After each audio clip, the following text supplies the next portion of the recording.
Do you have it cast? Like, do you... No, not yet. Like, so that's like right. That would be everything that we need to do next. Is like I've basically just been developing with with my producers, and now it's like we have like studios that are interested. So they're just waiting on the script, and then So you'd be pitching.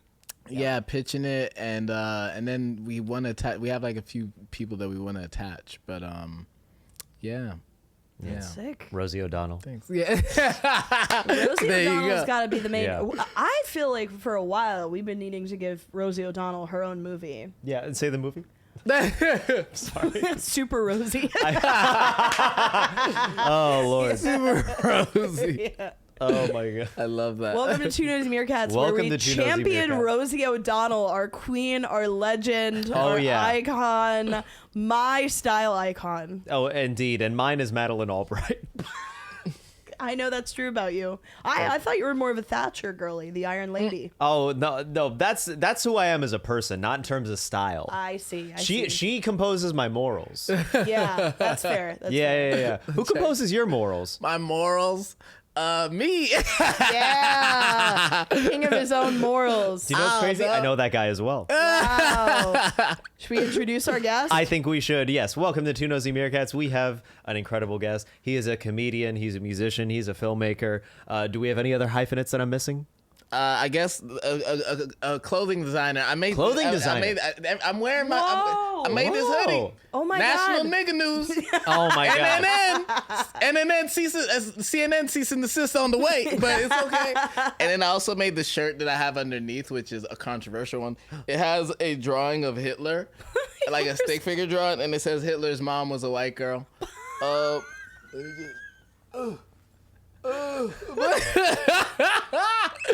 So, yes. Okay, but in her defense, she didn't know. She didn't know. What did she know? Oh, Hey, yo, you think every white girl thinks they're gonna have a Hitler? They Oh, should is that start what you thinking that. Start my God. assuming. I'm gonna start IVF and be like, okay, I have a question for you guys. If two lesbians raised a Hitler, that'd be crazy. I wouldn't know what to Whoa. do. Yeah. Imagine Hitler having two gay moms. Maybe that would have been the solution. Maybe he would have been loved. No, That's then he true. would have gotten into art school. Yeah, you're right. exactly. That essay writes Dude, his itself. college essay, he wouldn't have had anything go wrong. Exactly. We're getting he got the diversity. He got Yeah. everything. Diversity, equity, inclusion. Without any Hitler. further ado, give it up for Daddy. Hey, what's up, Daddy? Hi. Thanks for having me. Oh Yeah, my God, thanks we're for so being glad to here. have you here. We were just researching you, like watching your videos. You're from Ireland? Yeah, I grew Yeah. up in Ireland. Did the accent ever percolate in? Me and my brother had thick ass. We had thick ass Irish accents when we first moved to America. We Whoa. sounded Wow. very weird. But like, people get very let down when I do an Irish accent. They're like, do an Irish accent. I'm like, Oh, do people think it's not that good? yeah, I get people think I'm rude. gonna sound like I feel like the cliche that you see in the movie is like the farmer accent or whatever. Yeah, and sure, It's like, yeah. I don't know, but I don't do that. I don't know. Yeah, so I know you moved over when you were 12, right? To America. To America, yeah. Yeah, So yeah. how long was it before you no longer had an Irish accent? Probably like immediately, because me and my brother, when we first moved to America, my brother and I wanted to have. We were so excited for the idea to be, for one, just around like black people, because Ireland was Why? so white. Why would you want to be around? Yeah. I don't get the hype. But like, we were excited to be around black people, but then also like we just loved like. I think like the rest of the world, we are obsessed with Black American culture, and then also just American culture in general. Like when you live in Ireland, What's the difference? well, American culture is just Black American culture. But when you live in Ireland, like, you know, it's such a small place, so the idea of America is oh wow, like Yeah. people would fake, like people whenever, you know, when there's a new kid and you can create a whole new fake identity because no one knows who you are. You're from a new part of town, Yeah, or from yeah. another part of town. So many kids would lie and say they're American instead of saying like they're from some other shitty country or like whatever. and people would believe it, and you'd become like the coolest kid ever if people thought you were American. Whoa. And so I don't know. I guess we just, we didn't really have a claim to the Irish identity. We were just like, okay, Wow. now we're in America. Let's adapt. Please tell me that these Irish kids were like still doing their own accent, but being like, yeah, I'm from America. Yeah. It's like whether it was an Irish kid or like an African kid, like people would literally Yeah, I'm from Chicago. Yeah. Wicked smart. Exactly. And by the time you find out, you're like, why the fuck did we believe that accent was that's not? That's so Do you funny. still ever engage in a good Guinness? I don't drink. Oh, really? Yeah. Have you ever? I remember I tried it in Ireland as a kid, in my youth, in my infancy of like 10 years old. And then, Oh, wow.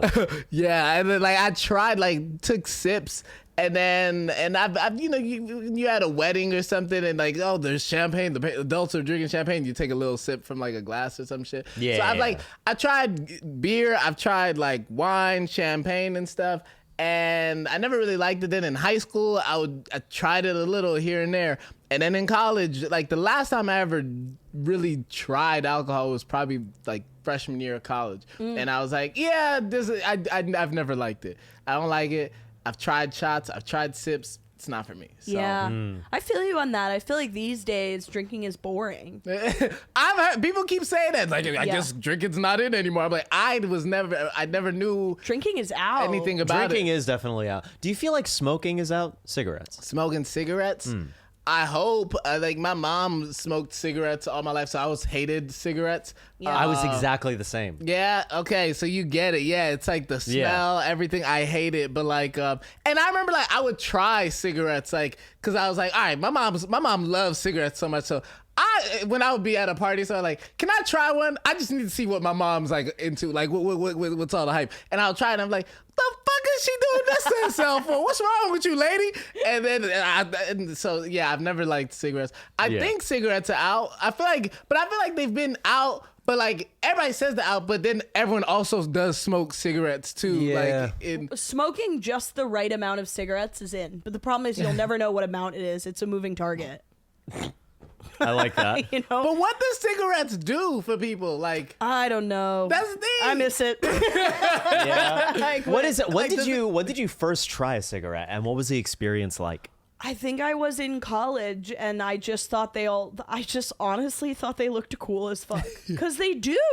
You see like John Hamm smoking in Mad Men. Yeah. You're like, you see those women smoking with cigarette holders. Like they say like that advertising doesn't work.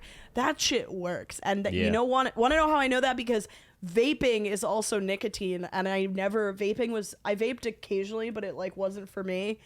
Like vaping doesn't look cool. You never No. see John Hamm holding a vape. Yeah. You know, you see him Well, that's holding what a cigarette. ChatGPT is for. Well, AI, True, yeah. I should Exactly. somebody AI that and send it to Mad us Men, right but now. they vape. Yeah. Every episode of Mad Men, but the cigarettes are replaced by Zyn. Zyn is in. Zyn's the new I thing. just Zyn found is out what in. Zyn is. So that's like tobacco-less dip or some shit. Yeah, Yeah, it's it's the gentrified dip. CBD of dip. It's the yeah. That's Yeah. a good way to put it. I'm like, okay, so what does that do? It's just nicotine. It gives you goes like right a to your sort of brain. rush, a People little bit of love a it. rush. People love Zyn. Okay. I thought when I first heard people talk about Zyn, I thought it was like a pill or something, or like, or I don't know, like a ketamine type thing or some shit. Because it sounds like it would have, I don't know, Zyn just sounds like it'd be more. But then when people were like, oh, it's tobacco, I was like, that just dip. Yeah. No, that's yeah. interesting because I think the name makes my brain go, oh, that's too cool of a name. They're Yeah. really trying to load it up, and it's Yeah. not going to be that good. That makes sense too. Yeah. Because like when you hear Zyn, I'm like, I thought it was a drug. I thought it was Yeah. like people are on drugs or something. But it's like, But, like- oh, y'all just going old school, just tobacco, Yeah, just people dip, just dipping. Yeah. But What? the way I knew that cannabis was good was because of the nickname pot. I was like, that's an awful name. It must be good. Ooh, so you think that That's they're true. masking how good it is? Yeah, with- it's like the Pete Davidson logic. It's like, okay, he looks so crummy and shit. He must then have You're a mask. saying marijuana is ugly hot?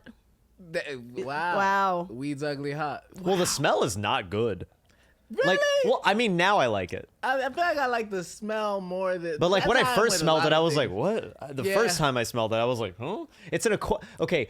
It's an acquired smell. Exactly, it's an acquired. That's exactly it. It's an acquired smell. Yeah. It's like haggis. No, but I like haggis. Oh, Oh, you guys had haggis. Oh, yeah. I did. You know what? It wasn't for me. But do you know how haggis is made? I don't. I think I've probably looked it up before, but I don't remember. It's like a blended sheep stomach. It's sheep, liver, heart, and lungs, and then it's cooked. It's blended with oatmeal, and it's cooked in a sheep's stomach. Oh. But I'm kind of like, why are you like seasoning the sheep with more sheep? Yeah. Wait. Hold on. Wait. Is it? It's cooked in a sheep's stomach? Yes. Yeah. What's it served in? Is it served in a plate? In a sheep? Like it's, I guess if it's good, if it's the good haggis, it's in a stomach. But if it's just, usually they just serve it as a main Darling, course. the queen's here. Bring out the good haggis. Don't bring the store-bought haggis. Just- People love haggis. We were just in Scotland. Yeah. People love haggis. I genuinely like it. I genuinely. The thing is, like, I like gamey meats. I Yeah. like gamey flavor. I really, I fuck Lucas with is it. a them British Joe man. Rogans. Sorry, wait, what'd you say? So you and them Joe Rogans. You're Yeah, gonna give me go on some the carnivore elk. diet. Elk, yeah. Yeah, the elk. You're gonna be Jordan Peterson soon. Right. Oh God, no! My dad genuinely looked not dissimilar to Jordan Peterson. That's terrifying. I can even show you a cried? picture. I can show you a picture. Give me your dad crying. I'll think of Jordan Peterson. He's always crying. He is That's always true. crying. We just need to be better to men, and we have to. That's the problem here. Is that, We have feelings too. oh my God. That's him. That's him calling. Jordan Peterson. Oh my God. Wait, we You want got a landline phone? Yeah, he has a landline. Is Can that you a believe prop? it? No, that's real. That's crazy. That's real, man. The landline often calls. That's. It does. It's always while we're recording, and it's always a robocall. That's I should what get I'm rid of saying. it. Yeah, I'm like, so okay. Honestly, it's not. I honestly think I may get rid because it's really. It doesn't. Hey, it's your It hasn't home. helped. I can't come up in your home and tell you how to live, okay? I'm not gentrifying this space. It's yours. But if you were to, what would you say? What would I say? Ooh. If I How was- would you gentrify? How would I gentrify? Yep. Okay, what would I take right now? I Mm-hmm. don't know. I don't know. I'm like, this is actually pretty, the vibe is pretty dope already. Yay! I'm like, Yay. it's I'm fucking with Daddy it. approved. If I only walked real in and I was like, this is a gentrifiers- great home. Thank Yeah. you. If only real gentrifiers thought that way. They just walk to a place where like, no, actually, this is kind of nice. Yeah. Let's just keep it like this. Yeah, I'm not gonna change anything. We don't need a blink, Yeah. Jim. I'll just be a fly on the wall. You won't even know I was here. Then there'll be no problem. Fly on the wall gentrifiers. Coasted. We actually wanted to ask you, okay, who's your favorite white celebrity? My favorite white celebrity. Daddy's black, by the way. For those who may be For those listening and not unaware, watching. yeah. Yeah, to those unaware. My favorite white celebrity. I have a few white celebrities that I like. I feel like Jim Carrey is cool. That guy's cool. Yeah, and also, I mean, I was watching Marlon Wayne's interview on Shannon Sharp's pod Club Shay Shay. Yeah. Yesterday, and he was talking about how black people gave the world Jim Carrey basically at the end of the day because he came up on In Living Color. Yep. So I true. think that's partially he's a white man who came from the blacks. So I like him, and he hasn't done anything problematic, has he? I don't know. Has he? I don't. I mean, I feel like I I've think there heard. might be a video of an acceptance speech. I think there was an award show where the way he kissed the presenter of the award was Who was the presenter? I forgot. I think it was Cameron Diaz or some. It'd be so funny if it was like he didn't kiss her firmly enough. He didn't do it right. Offended her. Didn't put his back into remember. it. I remember. I think someone sent me something. I was like, and it was fucked up. But yeah. So okay. I can so see he him being did like a Joe something. Biden type where he's like Yeah. touching hair. Yeah, yeah. Yeah. Okay, involuntary Yeah. touching is bit wrong. I of feel like he stroking. would like rub your shoulder like with his thumb. He would I like so he would see him stroke. as a rubber. He would do that. I Yeah. so see that. Okay, but no, go on. So I like him, Yep. and then Ryan Gosling. He's pretty good. Ryan Gosling's cool. That guy's great. He's cool. a chill dude. I like Ryan. I like him. He's great, Ken. Yeah, I think those are. I think so. I think those are the two. Flip Like side celebs. question: least favorite black celebrity. Least favorite black celebrity? Damn. Tricky. Least favorite. I mean, I guess Candace Owens is, but I don't even know if that's like least favorite. There's so many times where I just go to Candace Owens immediately, and I'm like, that's such a cop out at this point. It's like being like, Trump's the most racist man alive or whatever. No, that's whatever. But I don't know. I guess I think it would be Candace. I guess that's like It's still a good answer. Like when I see, I'm just like, I'm never interested in anything she's doing. So Yeah, no, she hasn't put on any bangers. there's No great. She hasn't put music on from anything her that has been since. good. no Yeah. Candace Owens Yeah. hits. Yeah. And I guess I don't know. I was gonna say Tyler Perry, but I'm like, no, I don't. Even Tyler Perry, there was some things that I've liked from Tyler Perry, but He was very good to Meghan Markle. he was. honestly was. Yeah. You had a question about Candace Owens. Candace Owens, really good question. Oh yeah, why won't you call her back? She misses you. why Yeah. would I call her back? Yeah, Yeah. you had a night of passion, and for Yeah. some reason you're What not. are you talking about?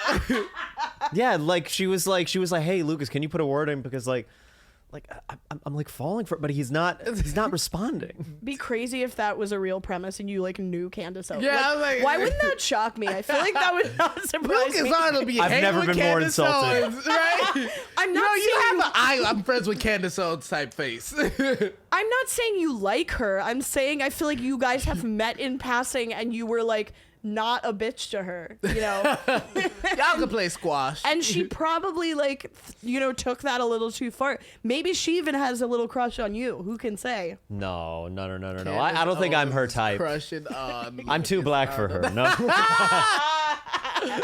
If you saw Candace She likes Owens them today, pure. yeah, what would you say to Candace Owens if you What saw would her I right now? say to Candace Owens? Yeah. What if you were trapped with her in a broken elevator? If I was trapped with her in a broken elevator, god damn. Well, I don't know. I feel like I wouldn't be.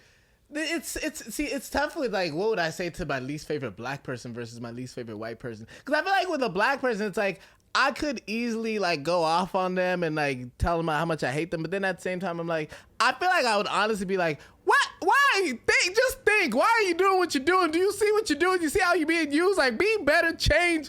Consider that you're not white and be black. But then at the same time, like, she already knows this and she's heard everything. So I'd be like, fuck you, Candace. I hate you. Get the fuck out this elevator. I hope you die, and I'm gonna find a way out this elevator, and I hope the elevator falls to crumble like in Die Hard or Oh my god. She'd survive. I don't know how, but she's like a cockroach. You think she hasn't been through that? It's like Michael Myers. It's just like Oh god. can't be stopped. Okay. Well, we also know that because we were watching like some of your videos, and you're a very experienced and very talented filmmaker. Like the way you use cameras extremely well. Can you talk a little bit about your favorite films, influences for Favorite you? films. Oh Yeah. man. Okay. Well, one of my favorite films has my favorite white man, Ryan Gosling. Drive, which is very like film bro of me. I also learned. I was watching. Man, the internet will kill your dreams and your heroes. Cause whenever I read about Drive, I always come across like subreddits that are like, well, Drive is really just a movie for incels, and it's about being an incel, and it's actually all a metaphor about incels. And I was like, don't do this don't ruin my favorite movie. This is one of the movies that made me want to be a filmmaker. But, That's a horrible thing to say when it has a fan base. it's like, this is the movie, but then when you think about it, it's like, yeah, I mean, a lot of film nerds are incels at the end of the day, and it's loved by a lot of like film bro dudes. They all like wear the jacket and stuff. It's like, the jacket. yeah, the there's jacket, a of the in the incel. film with the incel Oh, the jacket. drive jacket. Not like a Drive jacket that just says Oh. incel. Yeah. No, The official incel merch. no. Yeah. But I get it. So, so that movie's been ruined in ways. But I watched that movie like almost, like when it first came out, I would watch it like I every day. Like all my friends in high school, I would make them all, because my house was like the house where everyone comes and hangs out. Yeah. Aw, And for yeah. that period, it was like, Hold on, I'm gonna close the. Okay. No, keep going. I was like, if you're basically at that period of my life, it was like, if you're coming over, we're watching Drive. Right. And till this day, my friends hate me because they're like, every single day, Drive would be, even if it's just on in the background, I would watch it. Even now, I still watch it. I have watched it way too many times. I'll just put it on. So that's a movie. The Matrix. Oh, Matrix is a great movie. Matrix is incredible. A movie that's about everything and nothing at the same time, depending on how you want to look at it. It's the Seinfeld of movies. Exactly. Pretty much, you know? And I love that kind of shit. I love when you can look at something like it's the deepest shit and you can look at it as like it's basic. That's like Drive as well. It's like, it was advertised as this action movie, but then it's really just this soft ass love story with a lot of violence. But then White Chicks. So good. Right? Another great movie where it's like, you can look at it as if it's just a silly comedy about nothing, or you can look at it as a movie about black men taking on white woman privilege. And I always say we need to be teaching that in film school. If I had a film class, we would be. It kind of is a perfect, like, I watched that movie recently I went to grad school recently for like MFA in TV writing. Okay. And like, so we learned a bunch of structure stuff. So me and my friend will watch movies together, just like refresh. It's like structurally a perfect movie. Yeah. White Chicks. It's like every single thing, like the rising action, the climax. It's like so structurally well done, and the performances are so good. Yeah. It's one of the most iconic things I've Terry ever Crews' seen. first movie. That was his It's first his one? first movie. Yeah, I Holy believe that was shit. his first movie. I believe so. I believe that was his first role. Yeah. He's also someone who I'm just glad is a celebrity. Yeah. I am genuinely glad that Terry Crews What else was he gonna do? That is a very good point. That is a good what point. What would he do? Just sit on the leg press at the local gym? Yeah.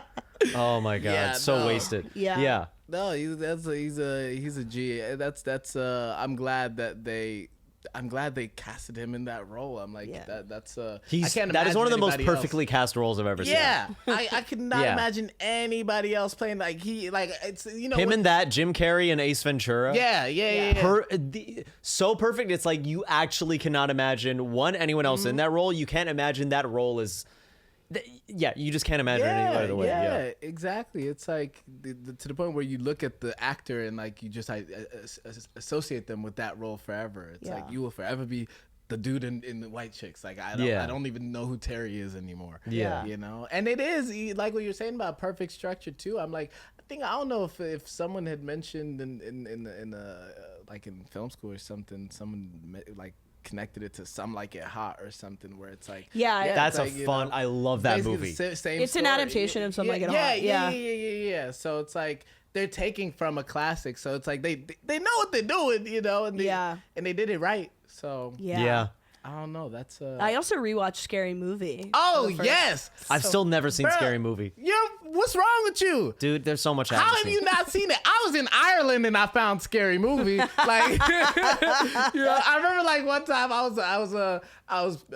was working as a PA on a shoot at when I was working at GQ, and we were interviewing Marlon Wayans, and I wanted the whole time to just tell him like, man, you don't realize I was in Ireland watching Scary Movie. Thank you. You know what you did, like as a young black kid to find this gem. And like growing up as a kid, I didn't even know that was made by the Wayans brothers. I didn't know it was made by black people. Yeah. And now when I look back at it, I'm like, oh, I can clearly see that black people made this movie. Like there's just so many jokes where I'm like, a white person would not have written this. Like it would have been so different. Even it's that family's genius. Yeah, absolutely. They are so good. So when did you moved to New York for college, was it? Yeah, film school. Film College, school. In Where'd you- 2013. Where'd you go? I went to NYU for film, and No one goes there. Barron Trump is there. Oh my God, Barron. yeah. Barron Trump I was is like, of all schools, you don't go to this liberal ass school, like. Yeah. A lot of people are saying that, but then other people are like talking about people they knew at NYU. They're like, he's gonna be one of the right wing NYU people, like the people who wear true. polos and like, track the stock market. Yeah, he's Like, I was one about of to the be like, stern he's gonna be a kids. she/they by the time he's done. Yeah. You gotta Barron go back F. Trump. I fuck with she they Barron Baroness. Trump, Yeah, but it's not yeah, gonna yeah. happen. You Yeah, don't come on. realize that would be her name. Yeah. I hope it is. Yeah. You have to at that point. Yeah. You can't be Michelle. It's like, no, you were given the right name to change. I think you Fair were enough. at NYU probably when like Dylan and Cole Sprouse were there, right? Yeah. Oh wow. Yeah, I feel like I would always have like everyone else would run into them or experience them, and I never did. Yeah. Like I'd probably seen them around, but like I remember my freshman year roommate was like, yeah, I was just sitting in the park and I just sat down next to him and we talked for like 30 minutes or whatever. He's a cool guy or whatever. So it's like people would have all these stories, but I never Yeah. got to. What was your experience like? Did you enjoy At it? NYU? Yeah. Yeah, I liked it. I feel like, I was living in Georgia before. I was in the South. That's where I went to like middle school and high school. And I was so excited to leave. Like I always wanted to leave. I always wanted to live in New York. And also I didn't really know, I didn't know what I wanted to do until towards like the end of high school when it was time to start applying for colleges, because I was just smart and I was like, I'm gonna go to Harvard or Columbia and study math or something. And then when I was visiting colleges, NYU was like the only non-academic college that I programmed, like, non-traditional program that I looked at for art and stuff. And it was the only school where I was like, oh yeah, this is what I want to do. I want to go here. Like everywhere else, I was like, I have the grades. I could apply here, but I didn't see why I would be there. And then, and I was like, if I don't get in, I'll just go to the community college down the street and then I'll apply, next year or something. I'll transfer. So when I got in, I was excited. I was like, I'm getting the fuck out of the South. I'm leaving here. These kids got Confederate flags on their trucks and stuff. Black kids be hanging with those kids too. And so I was just like, I am so excited to leave. I enjoyed it, but I also hated it at times. Like I feel like one of the issues that I had with the film program especially was like, I was like, man, this I'm not inspired. Like I'm not impressed by like the other, my classmates. I was like, everybody's just focused on like having like what camera you're shooting on or like, the equipment. And I was like, but y'all ain't writing, like these scripts suck. Like these stories suck. Like people didn't really, I feel like a lot of people didn't really care about the actual program or the classes. They just wanted to go shoot commercials and like shoot all these, get a Vimeo staff pick or something. I was like, this shit looks good, but it looks like everything else that's being made. And so I was uninspired for a while. Like I think my sophomore year, I was barely going to class. I was just like, that's when I started getting into music. I started hanging out with musicians and I started making music, and I would just be in my dorm room skipping classes. I was like, man, I might drop out. And everyone was like, no, just stay, use the resources. And then I stayed. And then the next year, like my junior year, I got into like experimental filmmaking classes. And I was like, okay, this is cool because everybody else doesn't care, but if you in an experimental class, you must really, really care, because it's like, don't nobody give a fuck. This is not commercial filmmaking. There's nothing to What was the class like? Like, what sort of other students were there? It was, I feel like I remember on the first day of class, I think the professor asked like, oh, so what made you guys want to take this class? And I feel like half the class said the same thing, which was, I feel so uninspired right now about the program. I feel like everybody's just, it's like about either popularity or, what you're shooting on or who your parent is, as opposed to like, I actually just love film and I want to talk about films. I want to make cool shit that's not just basic. And that was cool. Like that class really inspired me and like got me excited to about cinema again. And so I did that, and I remember at that time I was like, I want to be like a serious experimental artsy filmmaker, and I'm gonna make like super esoteric movies that no one really knows what it's about and stuff. And I wanted to make just shit that is not what I'm making right now. And like I was like, fuck popcorn cinema, I want to make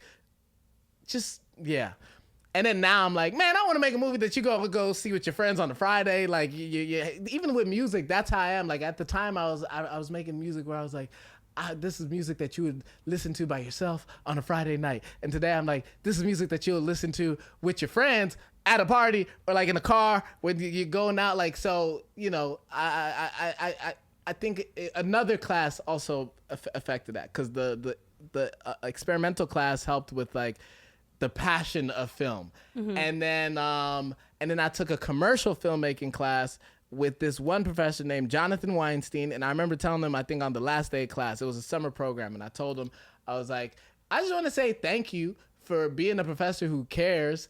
And you know, I just told him like what the class meant and, you know, how much That's I learned. so nice. Yeah, because I was like, you know, coming from experimental filmmaking, I was thinking, and I took the class so I could graduate early, because I was like, all right, I'm ready to just get the fuck out of here. But like, I took the class, and part of it, I came into it, you know, being like, I love experimental cinema. I don't care about commercial. I'm just doing this so I can, you know, get my credits. And by the end of it, he was someone who really, really was passionate about commercials and also filmmaking in general. And he had a lot of dope experience in the industry, still was connected to the industry. So he was able to talk to us from a perspective of, this is how things used to be. This is what's going on right now. Like, I'm not here to tell you what to make. I'm here to help you say what you want to say. And which I was like, that's all a professor can do. You can't teach someone how to be artistic. You can teach them the craft, but like now in terms of our voices, you can only guide us, you know, to express better. And so I told him that, and he was like, what do you mean? Like, is this not what all your classes and professors are like? And I was like, no, nigga, it's just you. Right. Like, you're the first one to treat me right. Like, I know. It was really, you know, it was that. But like, so with those two classes, you know, it started to bring together the idea of like, okay, you can make like artistic things, but you can also have a commercial appeal. And so I don't know, then I graduated and, you know, worked in, I freelanced as a director. I worked at magazines and stuff. Did you direct any commercials? I did a few, nothing like huge. I did more so like music videos, for work, but I did like some commercials for some smaller like companies and stuff, and that was fun, but I didn't go deep in there. And What is deep? Deep? I mean, like, to the point where it's like, because like, I guess for me, like, making a living, at that time I was really making a living from doing music videos. Like, I was shooting, you know, directing for record labels, just pitching on projects, like, you know, making music videos. Yeah. And with commercials, it was like here and there I did like a few, but I don't have like a whole track record, you know, a whole portfolio of commercial work. So yeah, it just never really became like the main thing for me. And when did humor come into it? Like, when did being funny come into it? It still has some time before he gets there. Sorry, when will that happen? When can we expect some laughs? I feel like I started, everything kind of came at the same time. Yeah. It's like I got into, but I think stand-up was probably the first thing where I was like, oh, I want to try this, but I didn't do it for anyone yet. Like, it was, I think around the time, junior year of high school, around that time, probably like end of sophomore year, middle junior year, I don't know, but somewhere around there. I remember like the movie Funny People came out with Seth Rogen and Adam Sandler, and that was about stand up, and I was like, oh, okay, like I'm seeing how the world of stand up is, you know, and I was always watching stand up all my life. Like, as a kid, I had like one of our friends in Ireland, one of the people who said they were American, who was not American. Fake ass bitch. Fake ass motherfucker said he was American. He just another African like me. And so he had like the box set of Def Comedy Jam. And so he gave me and my brother that like box set when I was probably like 8 years old or something. And I'll be memorizing like all the jokes and stuff, and just watched it religiously. My dad was always watching stand-up, so my parents were always into funny shit. And both my parents are funny. My dad is like super sarcastic and teases a lot in an annoying way, which is why I'm a troll. And then my mom is like, her family is just like super expressive, and like they're super artsy and just funny and love to roast.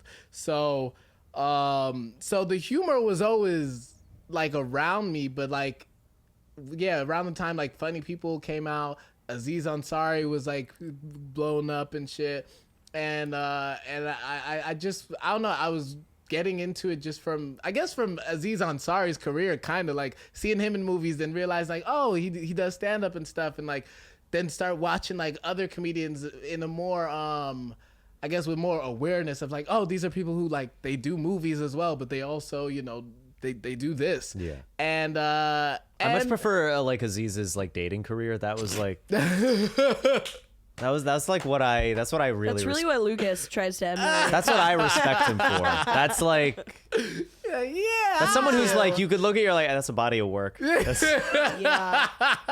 I want that. Yeah. The comedy is okay, but Yeah. the gray area assault. That's what I really like. Yeah, you know, remember that. Yeah. Remember them headlines. but yeah, but very quickly, and I'm sure you're tired of hearing this, but just very quickly, say your name. Daddy. And it's your birth name. It's your literal birth name. That's my Can birth you tell name. the story again? I'm sure you've told it Yeah. 100 times. Yeah. So it's my mom's little brother's nickname, and my parents are from the Congo, which is, you know, they speak Lingala and French. So the name doesn't really mean daddy like father, and like I would ask my mom like, what does it mean? Like, is there a meaning behind it? Forgive me for interrupting. What did you call your dad growing up? I call him dad in French, Papa. Oh, okay. Yeah, because French is my first language.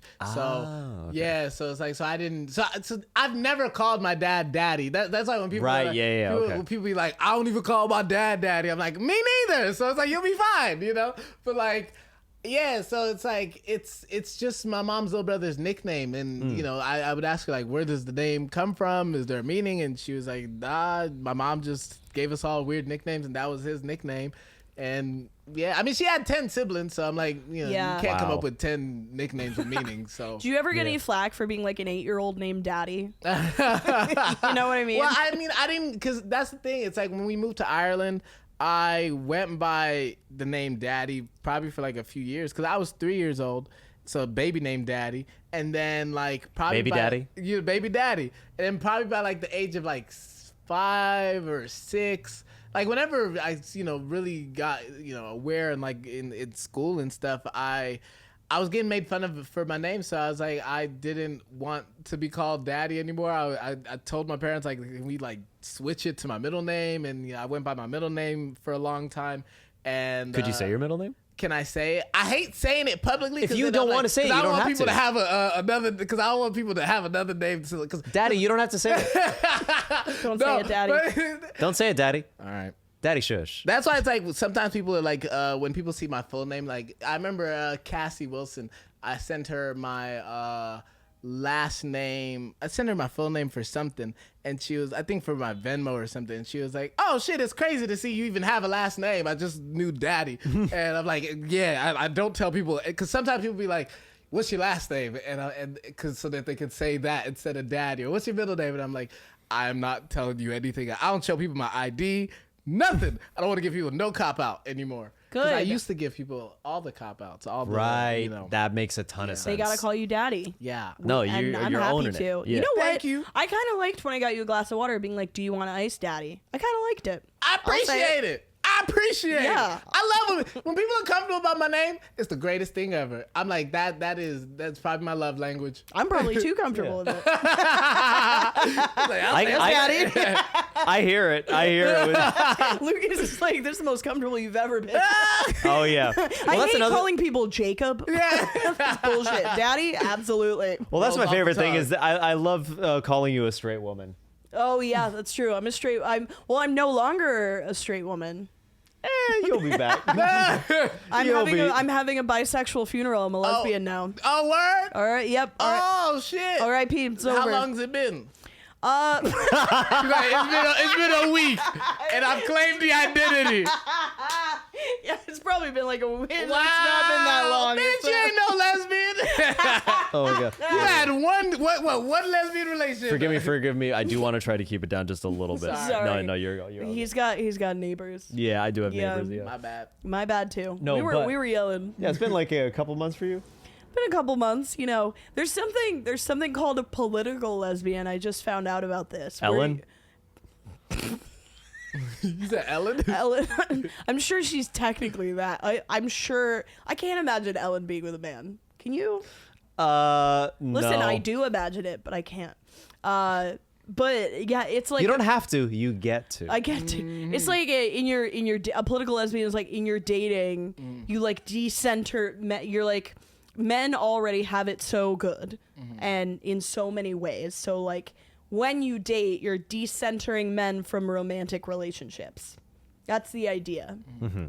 Which like I'm still kind of attracted to men, but I want to try and like not because the way you guys are socialized. No offense. The way you guys are socialized, you're difficult to date. How am I socialized? What you know about us?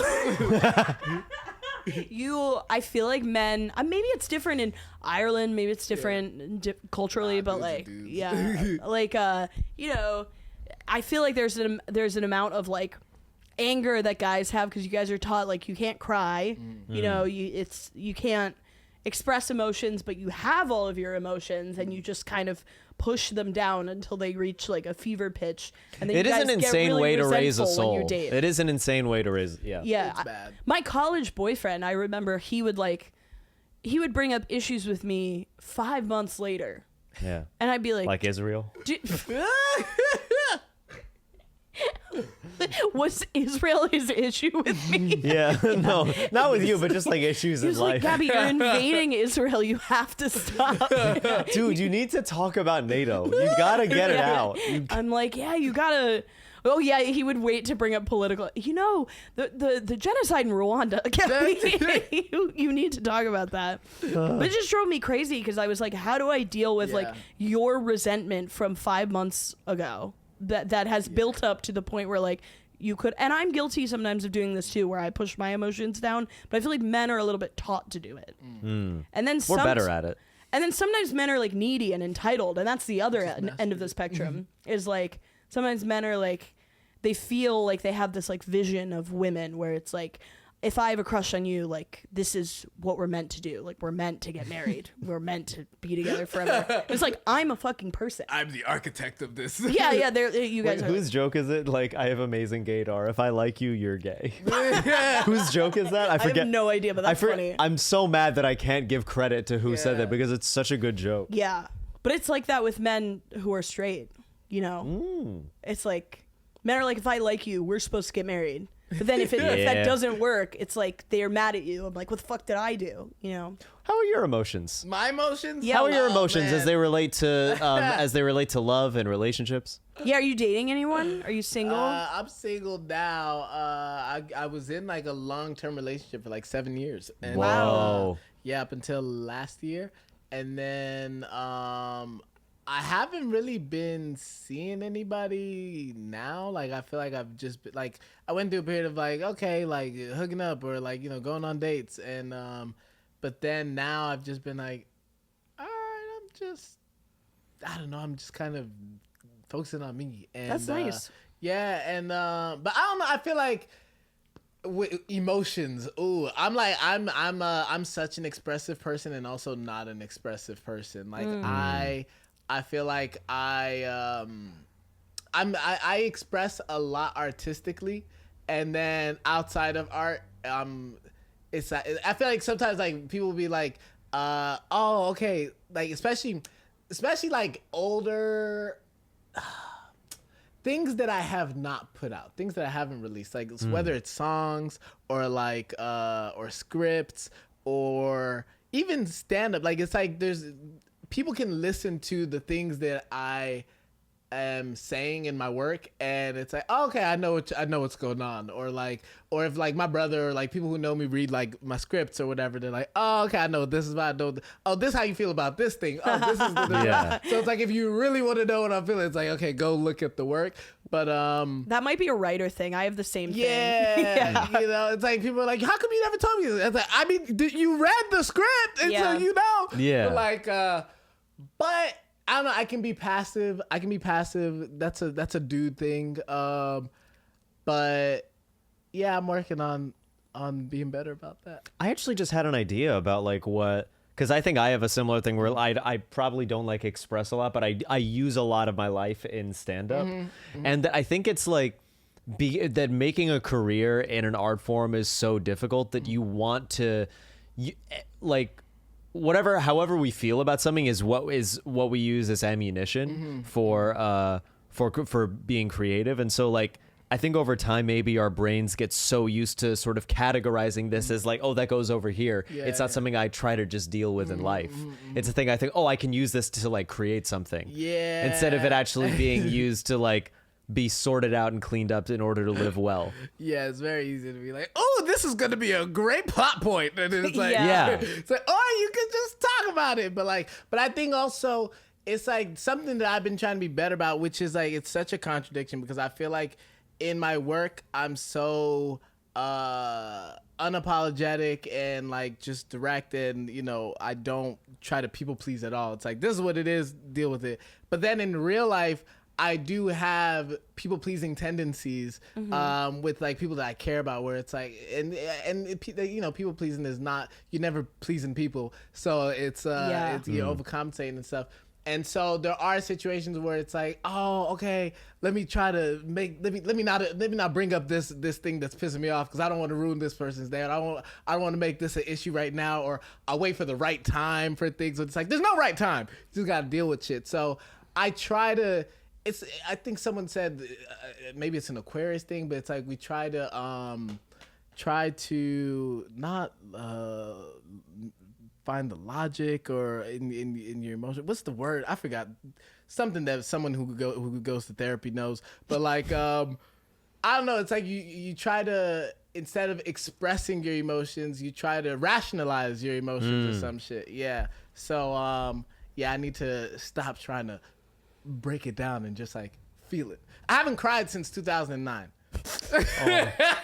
What happened in 2009? The dumbest shit ever. We moved from one side of Georgia to another side of Georgia, and I cried in my bedroom because I was like, I'm never gonna see my friends again. And I've had serious shit happen since then, and I'm always like, I cried over that, and I can't cry over this shit. Like, I get oh that. my God. And it's not like I don't want, like, whenever something happens, like people will pass away, and I'm like, ooh, this is the moment, cry, and it doesn't come out. But I did cry, like, I cried when one of my friends passed away 2 years ago. 2 years ago. And like at the funeral, I remember, like, I didn't cry when I got the news. And I was like, this is strange. I should cry. Like, this is a really close friend, like kind of like first close friend who passed. And then when I went to the funeral and when I was getting close to the body in the casket, then everything came out. I was like, and I was like, I'm not crazy. Okay. And so you start crying. You're like, yes. You're like, yes, this feels great. Yes. Everyone's like looking around. They're like, what the fuck? I was like, I need to keep staring at the body. I got to make up for all the cries that I did not get in the last like 10 years. It'd be funny if you're looking at it like, no, you don't understand. This is great because I'm normal now. Yeah. Like, it's like, don't close the casket. Don't even put it in the ground. Just let me have this. But that's like, so funny. Yeah, I cried for that.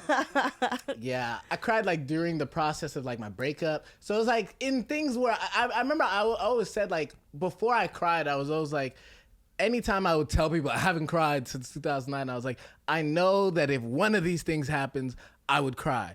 And so the things that did happen were what made me cry. And then I shed a tear one time last year, just one. I thought I was gonna cry, but I didn't cry. Just one tear came out, and I was like, I'm sad. And I was like, that counts. Good enough. I was like, yeah. I was like, I count that as 3 But did cries. it dramatically fall to the floor?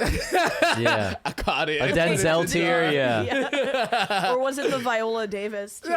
Fucking snot, yeah. It was literally just like, it felt like it was about to be like a whole stream of tears. Yeah. And then just one just came out. One just came out. And I was just like, oh, okay. All right. Well. Oh yeah. It's like when you leave a room to fart and then and then it's very tiny. Just, you're like, I could have did Does that. that happen to you often?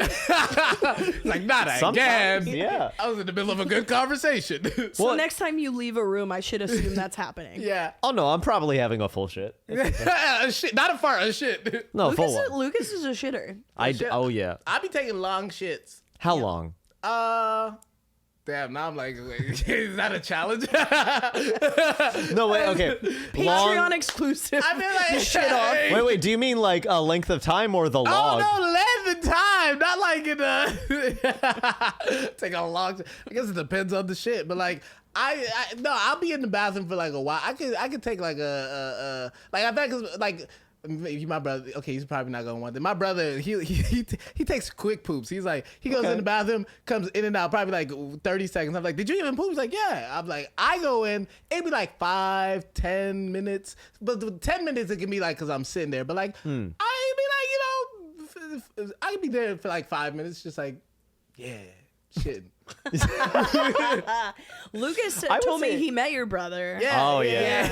Oh dude, I love. Spooky guy. I love character.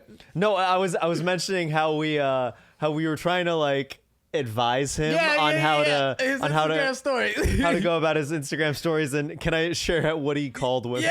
Yeah. He called them Luciferian bitches. In his words, he will say, I wasn't talking about women. I was talking about Luciferian bitches. And that's a good distinction. I'm not offended. I think some women are like that. Not But me. everybody was always just like, what do you mean by Luciferian bitches? And he was like, I don't know, Luciferian bitches. Sometimes you do need a person, and this is gender neutral, but you're like, I'm Jewish, but I'm still like, you got the devil in you. Yeah. You got it in you. I don't know what it is or how it manifests, but you do. No, he was also like sometimes bitches just need to laugh. Yeah. Sometimes bitches like That is so real. But they don't deserve it. Right, he said. Go on. I think he said, and because he's someone who hates when people don't quote things. Let's get it right. Let's get it right. Yeah. He's always like even when I say some shit that like when I'm quoting myself, he'll listen and he'll be like, why did you say that wrong? You know, you said that was the wrong fact. And I'm like, God. it doesn't matter. But like, I think he said something along the lines of, he said, it was crazy. He said, I don't think all women need good men, and they don't deserve good men either. That's even worse. That's actually so much worse. And then he was like, and then he followed it up with, and then I get a few hours later, he said, as of today, I'm done talking about Luciferian bitches. I will never talk about these Luciferian bitches ever again, or Luciferian bitches, something like that. And I think he said one other. No, yeah, I think that was it. Yeah. And he was like, and I was like, what do you mean by that? And he was like, I don't think women need men. And I was like, well, that's true. Valid. That's valid. And he was like, and some don't deserve good men. Is he Ellen? And I was like, huh? Is he Ellen? Yeah. He's a political lesbian. Yeah. And we were like, see, if you say it like that, if you break it down and say, I don't think all women deserve good men. Yeah, someone can see. Okay, I see what you're saying. But there's no way in hell he means that. When you said, I don't think, but no, he doesn't. He's not the kind of person who would say like, I don't think women deserve, like, I don't, like, he thinks the Luciferians he's like, I don't think the Yes. Luciferian bitches deserve good men. Because he's the kind of person who's like, it's like even with, like, black shit. Like, he's the kind of person who's like, who can be like the most pro-black person, but then at the same time, if you're like a black person, like a Candace Owens, not even Candace Owens, but like a regular everyday type black person who's like, not doing right by black people, he gonna treat you like he views a racist white person. He's gonna talk about you the same way he's gonna talk about a racist white person. Like he's a very like, it's like, I'll go to the extreme in love and hate towards the people that I love and that I hate. A black and white thinker, if you will. Very much. Wow. Black and white. Yeah. It's like It's one of the most perfect metaphors I've ever heard. Yeah. It's like it's either this or it's this. It's like there's no, he's not What's his sign? He's a Libra. Mm-hmm. Yeah. The scale. Yeah. Yeah. So he's very much like, I'm here for justice. Like he goes, yeah. He's a character. I'm a very black and white thinker, but I'm a Gemini. What does that mean? Oh, a Gemini. Yeah. Of course you're a black and white thinker. Y'all are crazy. He's got thoughts. Oh yeah. my God. No, I mean, I love Geminis personally. Thank you. A lot of my favorite creatives are Geminis and It's shit, really you know? a creative thing because the Geminis, their heads are in the clouds. Exactly. No offense. Exactly. No, Yeah. mine definitely is in the Your cloud. head is in the cloud. My sister's a Gemini too, and she's the same I'm so way. sorry. Like she smokes weed all the time, and it's just she's always sending me she always finds the most incredible corners of TikTok. I can't believe the kinds of things she's found. Okay. It's things like, I gotta pull it up, but there's stuff about witches. There's stuff about the moon. A lot. She sends me a lot about the moon. The moon is apparently very important. I didn't know. Yeah, but the thing is, the moon has no overlap with witches. You don't I'm know. being Okay, sarcastic. Yes, it does. I'm being sarcastic. I'm sure there's a TikTok about it. No, there's I like so how much we took it overlap. so seriously. We were like, yes, it does. Yes, it does. I'm in too deep. You're into what she actually sends all the TikToks to the two Nosy Meerkats account. Oh yeah, good. Because that's your TikTok account. Because I famously don't have TikTok. I just use the Meerkats I remember account. you actually did start a TikTok account on your, and I liked the things I you were started a posting. TikTok, but it was too much. I might start another one. Maybe I'll. I remember there was one where you're like, okay, I'm getting down from a ladder. There's there's Pretty Little Liars TikTok. There's a girl who tries kelp pickles. Christian Girl Autumn. This white girl TikTok. There's a lot of white girl TikTok. Listeria. Oh, there's this old man who sings. Oh, He sings like Birds of a Feather, like kind of Billie Eilish. John Prine covers, kind Aw, of. Yeah, that's so nice. That's wholesome. That's very wholesome. it's very wholesome. He seems lovely. You can tell she's high out of her mind sending these. That's so nice. A Ra- Gemini. Rare pearls and the animals who make them. Her caption was, "I've never heard of these pearls. OMG." Can I tell you an idea I came up with last night when I was a little in the cloud? It was okay. Okay. It's an idea for a movie. ISIS Bud. ISIS Bud. There's nothing in the rules of ISIS that says a golden retriever can't be radicalized. As soon as you said ISIS Bud, I was like, this Air Bud for ISIS? Airbud for ICE. ISIS was the worst terrorist organization in the league. Hey, dog is a man's best friend, so why can't a man terrorize with his best friend, Yeah. I photoshopped it already. Wow, you really went. It's like, yeah, we're doing this. I love that when Lucas gets high, he's like, let me open Photoshop. I genuinely. He's a productive stoner. I'm not. When I discovered he smoked, I was like, what? You? No, I did not. I didn't see Lucas it. loves weed. It's the only thing that calms him down.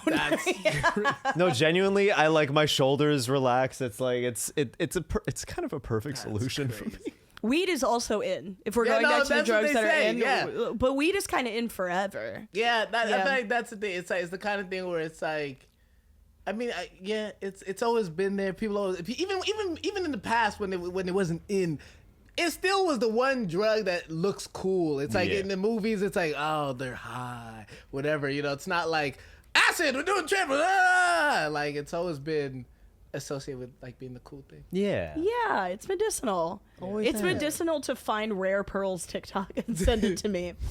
And speaking of medicinal, we're gonna ask you to give some healing advice to some of our listeners. Our listeners have written in with questions, and we want your input on what I've they got say. one pulled up. Healing advice. Okay. Oh yeah. Or any advice. Okay, hi, big fan of the podcast. I love y'all. I don't really need advice on this because there's not much I could do, but it's Great a funny story. I live with my parents and I have a pretty big family, all in the same house, and I share a bathroom with my two younger siblings. My parents are very religious and not very open-minded to pretty much anything. Imagine my surprise, shock, horror even, when I go to take a shower and stand up from turning the faucet on, hitting my head on a pink dildo. Mine, which had been stuck to the shower wall since the previous night. What the hell do you even do in that situation? It had been sitting there all day, and I had no way to know if my siblings or parents had seen it. Embarrassment and downright shame ensued, but eventually I figured that's life, and sometimes you get hit in the head with your own dildo. So what happens when you go through that? Wait. So their dildo was in the shower. Left it in the bathroom. Left it in the shower overnight. Damn. Whole family lives at home. And so someone's definitely seen it. Seen the dildo. Probably, but also not for sure. Yeah. That's crazy because like my family's the complete opposite of like They like, leave dildos all the time. My family like we leave dildos, condoms everywhere. It's like, hey, I know you was fucking. But like, no, it's like the kind of family was like, we talk about everything. When something happens, if you're feeling something, you did something, whatever. Like you just we address everything. So it's funny to imagine that kind of situation where it's like, y'all not gonna say nothing about this dildo, like no one's gonna call it out or anything. I don't know. I mean, in that situation, I'm like, there's two things. It's either you say something or you don't. It's like, because for one, it's like if you don't say anything, it's gonna eat at you forever, and you're just gonna be questioning like, so which one of y'all seen the dildo? Did anyone use the dildo? Did anyone touch the dildo? What's going on? I doubt anyone used the dildo. Imagine it smells different. Right. It could be many things. But not even from someone touching it. It just smells like something unrelated. Oh no, I meant Dildo it though. smells like carrots. Like, No one knows why. Found new purposes for this dildo. yeah. Oh my It's god. not a dildo. It's a tool. It's a tool. I've been gardening with it. Right. Oh no. What do you do if you leave? I kind of agree. I feel like, yeah, if you're, well, I guess if it's your family, it's different. I probably wouldn't say anything to my family. But if it was my friend, I would be like, your dildo was in the shower. Yeah. No, yeah. I think if I did that with family, I just wouldn't say anything. I would wait If till your it'd be pink brought. dildo was there. Yes. Yeah. I could have one. Why are you saying it like that? I could have one. Guys, confirming Lucas has a pink dildo. I'm gonna edit this clip. I'm gonna splice just that. Yeah. Lucas has a pink dildo. I'm gonna make it Yeah. look like you have a pink dildo. You actually 'cause he did just does. admit it. I wouldn't have to do that much work. Yeah. We're so proud of you. Speaking of gardening, Oh? hey there, marvelous meerkats, fantastic guests, and lovely stalker in Lucas's walls. I don't know where that's from. What episode is that from? Whatever. I want to say that I love the pod. So I have a gardening question for Lucas. I'm sure you can participate in this as Okay. well. I bought some basil seeds a while back and sowed them. Some seedlings grew, and I transferred them to a pot. They grew up for a while, but then they started to die. I don't know what was happening, to be honest. Any tips on how to revive my poor plants? It's winter where I live right now, if it is any help. Ooh, definitely Bagel put seeds? Basil seeds. Oh, Yeah. basil seeds. Bagel I was like, bagels. Like, you got some seeds off the bagel. Well, that's your first problem. You're trying to grow a bagel. Imagine you're taking an everything bagel and you take a Yeah, that's sesame what I seed thought. off. That's what I thought. We need to grow more bagels. That would be a great TikTok. You like take it's like, I'm gonna show you guys how I grow my own bagels from scratch. Can I genuinely make a video about that? course I you think that can. would actually be Please. really funny. Make a course you bagel can. seed video. Hey guys, so this is how you grow a bagel. Maybe I will get back on TikTok. Listeners, respond. See if I should get back on TikTok with wild and crazy ideas. Yeah. Okay, but I would say basil needs to be in a little bit of a warmer area, so try to put it by a window where it can get a lot of light, and then it'll make as much of a greenhouse effect as you can create probably with basil. Yeah. They like pretty frequent water, I think. That's what I think. Yeah. Yeah, but like did the seedlings die, did she say? Yeah, they keep dying. Oh, then you suck. No. Basil's just kind of racist. So Basil It's is the hardest. it's a finicky ass It's a plant. racist ass plant. yeah, so if you're not white growing basil, Yeah. it will know. That's so yeah, no basil for you. Oh my god. Yeah, good luck Do with all you keep any Crazy. plants? I feel like I've wanted to get plants, but I haven't gotten. You want one of mine? I have a lot. You don't want any? No, I He loves them all. They all have names, but he forgot them all. You're yeah. not giving none away. No, but I could give you a cutting of a snake plant. No, it's okay. I'm not gonna take care of it. It's a really easy one to take care of, and it's known for adding oxygen to your environment. I'm the kind of person where it's like with my home, I'm like, I don't bring anything into it unless I'm like, I'm dying to have this. That's fair.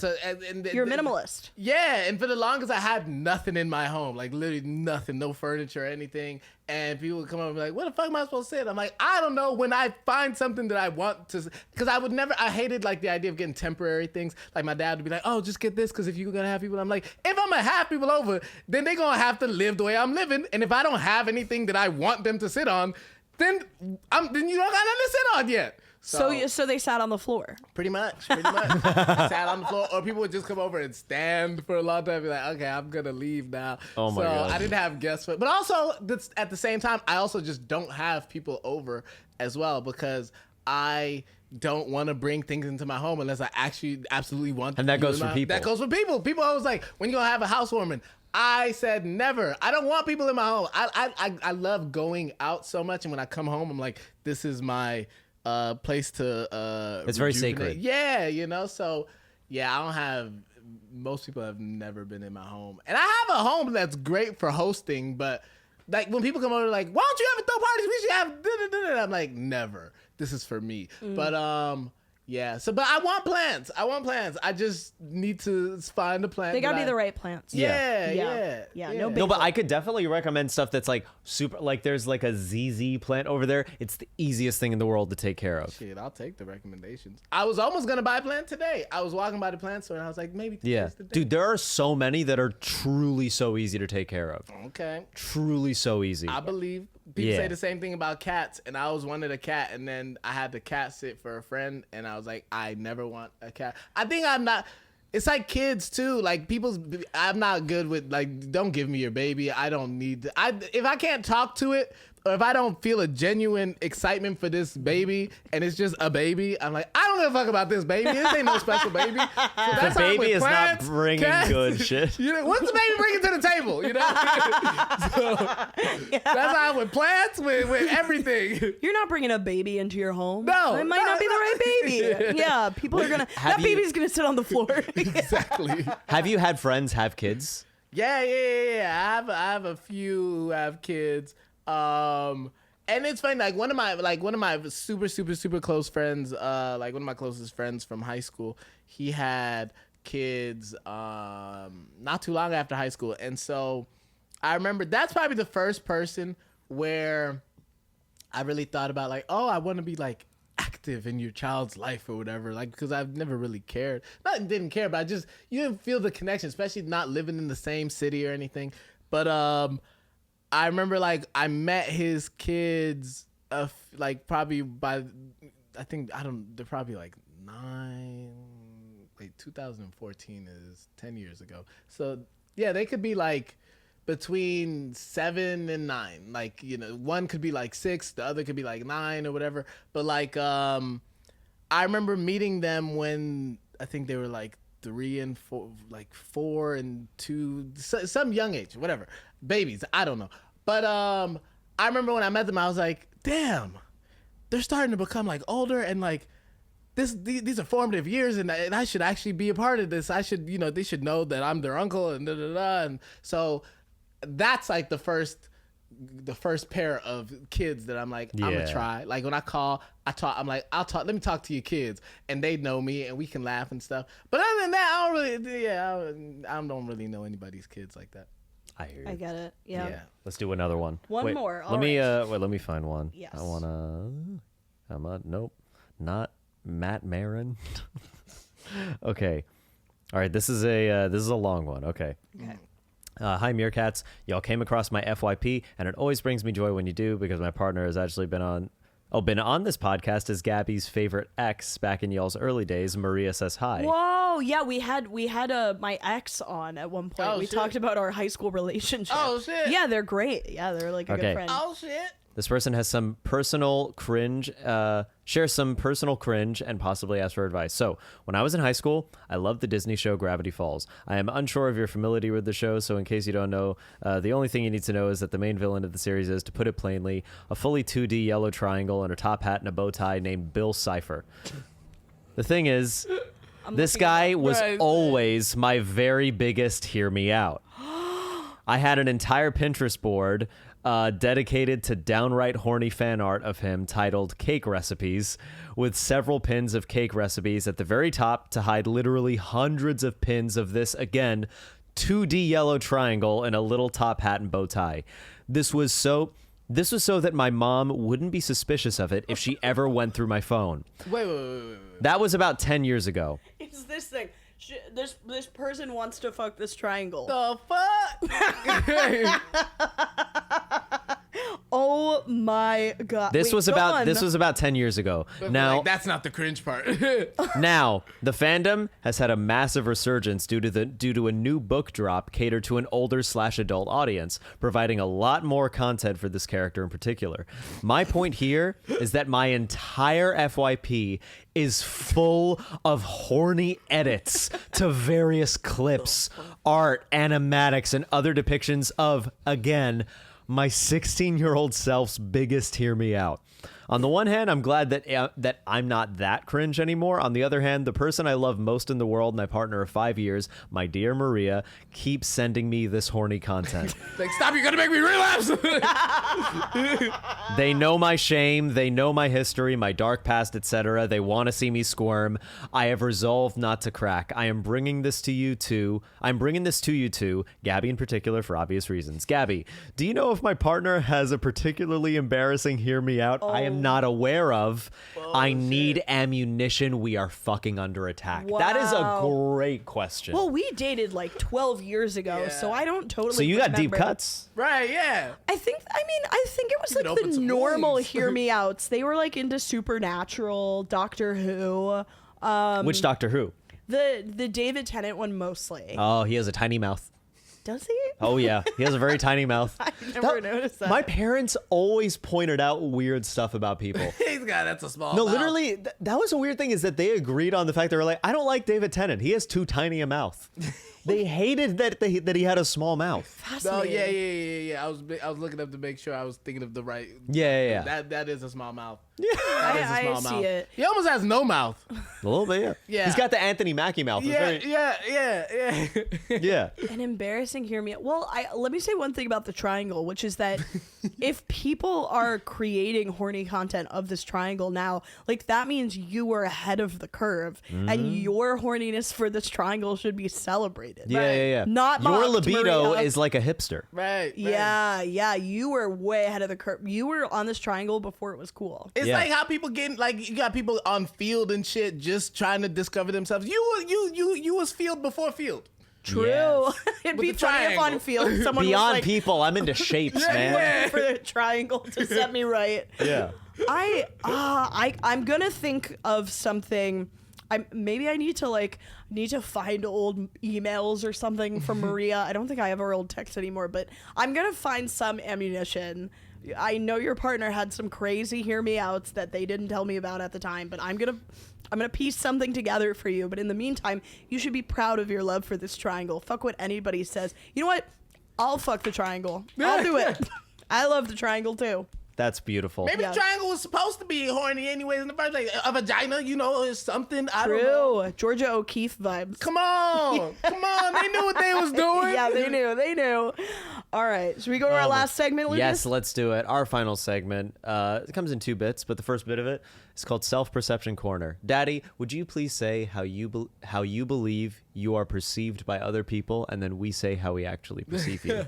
How I'm perceived by other people. How you think you are perceived by other people. Well, it depends, because it's like there's different. Because I know there's people who see me on the internet and hate me because of the things that I say. I don't know. I guess Well, you're very pro-white, so that's something I love about you. I think well, okay. I think for the most part, a lot of times people expect, like, the idea that people have of me is like, for one, like, oh, this guy like focuses, like, I probably talk about race all the time, even outside of like my content and shit. Like, people meet me and like people try to talk to me about race, and I'm like, I don't really want to talk about that right now. Or like, or people expect me to be like just lively and energetic and bubbly all the time, and then I'm not. Like I said, I'm like not super expressive outside of my work. Well, not that I'm not super expressive. I am, but it's just different. I can probably be a little more calm. But yeah, so I think people just perceive me as this expressive ass race talking person all the time. Bubbly, energetic, racist. Bubbly, energetic, racist. That's what I Bubbly, strive to be. energetic racist. That's such a good title. Oh yeah, there it is. Bubbly, Yeah. energetic, racist with daddy. Bubbly, energetic racist. Yeah, no, the way I perceive, definitely when I first met you, I was intimidated. I thought, oh God, this guy is not going to like me. Because I first meet him. Say it from your point of view. because I've talked about it. When did you guys first meet? Man, we went to our friend Abby. Abby was having she was having a It was a party. Yeah, at her party. house. Yeah. Yeah. But it was like it was like a lot of brown people, a lot of Muslims, a lot of non-white people. And I walk into the party. It's in Harlem. I come in with me and two of my other friends. And I think I was like, man, it's diverse as hell up in here, ain't it? I hope ain't no white people or some shit. And then Lucas was always like, I was in the bathroom and I flushed right as I heard that, and I was like, I better not walk out and ruin this man's surprise. Yeah. I was just like, oh shit, it's just us. Yeah. It's all dark in here. Yeah. No, I was in the bathroom and I could tell it was three black dudes. And because you know when you know. You know when you know. You just know, yeah. And I heard you say, oh, I think the words you said were, oh, it's nice to be at a non-white event. Yeah. And then in the bathroom, I just went, oh no. When I come out of the bathroom, we're gonna ruin a guy's evening. This is how you and I are different. I would have come out and been like, you boys. Did someone call? Did somebody say my name? Yeah. I wish I came out with something funny like, Abby, your clan hood won't flush. Something good, but yeah. Trying to get a rope down the toilet. And then we shared a lift back to Brooklyn. Yeah. And we got stopped at a police checkpoint. Yeah. Yeah, and they were stopping every car. Okay. I just stopped. Wasn't us. Yeah, I thought it was a race No, thing. but we were there for like 30, 40 minutes. Yeah. And There was like a fire on the bridge too. oh, Yeah, fuck, I didn't know. When I was on the way there, I had to walk, like, I had to get off of the highway or something and walk for like 15, 20 minutes or something because there was a fire on the road and like all the cars were stuck. Yeah. So I had to walk from a fire to get to the party. Then when we split the car back, I'm like, what the fuck is going on? Is the city just like shutting down or something? Like, Yeah. they got checkpoints and stuff. So yeah, it was, Damn. it was chaotic. Yeah. And Didn't the guy have like an astronaut? yeah, no, so the car in front of us, the driver got out. He was wearing like a NASA jumpsuit with like, imagine like the fishbowl, but the fishbowl's taken off. So he has like a ring around his head. What is happening? And so, Was and that sandy cheeks? and I pointed at him and I said, Daddy, look, an astronaut. So you guys had a fun time. We had a fun Yeah, time. it was a great ass time. Oh my god. It was great. But yeah, so when I first met you, definitely was like a little intimidated. Mm-hmm. But then any amount of time afterwards, I was like, oh, I can so easily relax. Yeah. And you're like a very easy person to talk to. You're very understanding. You're very emotionally open, I would feel. Thanks. Yeah. And you're a very loyal friend as well. A very loyal friend. Appreciate that. Yeah. Appreciate that. Yeah, I would say genuine. That's the first word that comes to mind. Like, I feel like you're coming through as yourself, gregarious, definitely. Like, very, like, I know we're all in a creative industry, but definitely you come off to me as, like, especially creative. I feel like you live in the creative world and express your ideas through, it's like you were saying, like, everything for you, I feel like it's, like, I just feel like I look at you, there's, like, a light bulb over your head. There's, like, ideas that are just coming through, and just like, yeah, a lot of fun to talk to. This is definitely the longest conversation we ever had, but Oh, shit, damn. I wish that we had been stopped at a police checkpoint together, which is such a white you woman never thing know. to say. Yeah, you never know. Yeah, we'll go out today and see what happens. And then there's another segment that's a little more fun, a little goofy. It's called Prophecy Corner. We want you to say, and you can make this up, you can get as silly with it as possible, or you can answer it seriously, like, where do you see yourself in 5 years? Where are you going to be? What are you going to be doing? Who are you going to be with? I love doing this kind of stuff. I love manifesting. Manifest that But shit. I mean, I feel like in 5 years, it's okay. I was like, I want Super Nigga to. I had a funny story, but I want Super Nigga to be done out in the world. I'd probably be working on my second movie by that point, but at the same time, I'm like, either my second movie or I want to be doing my first special or have had a special done. So either okay, Super Nigga's gonna be done. I'm either making my first special or it's done. One of those special is done or in the process. And I want to be still living in New York. I guess okay. There's two because I'm like there's so much more too. I basically want to be in a position where it's like I've made my movie. I'm doing well with my stand up. I'm touring. I'm focused on the special and but also in a position where like I can just create.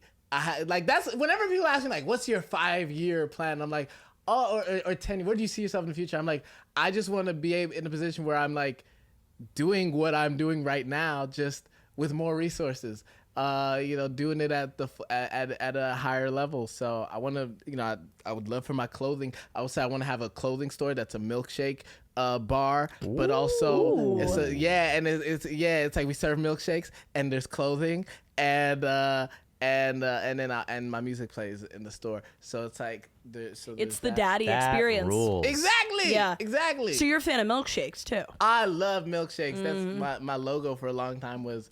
Ooh, that's really nice. Yeah, I used to put that on like yeah. all my merch and everything. But then, and I had like, I had a shirt where I had a friend design a milkshake diner called Milkshakes by Daddy. And so I was like, hey, one day we'll sell the clothes there. And so yeah, I just want to be selling my clothes. Hell yeah.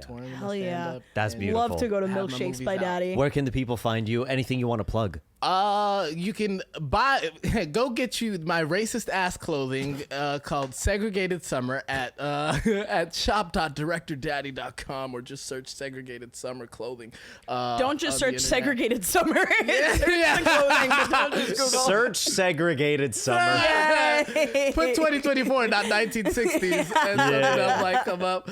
But yeah, Segregated Summer clothing is that's the clothing that I've been putting out, and then everything else is at Director Daddy on Twitter, on Instagram, on TikTok.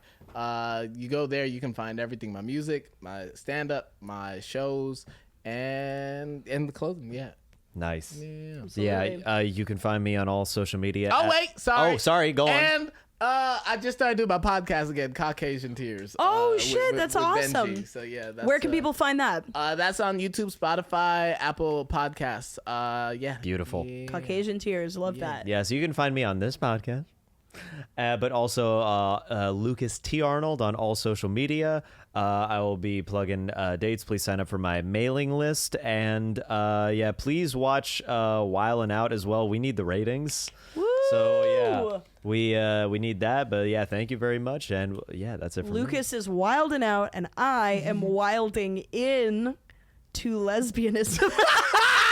I'm like, where is this going? With my bisexual funeral, which is going to be at Fiction Bar Brooklyn on September 28th, 7 p.m. There will be a bunch of funny comics. I'm going to be on. And Lucas is going to be on, and then everyone's going to say a farewell to my bisexuality. Guys, thank you so much for listening. Thank you to Daddy. Thank you, Daddy.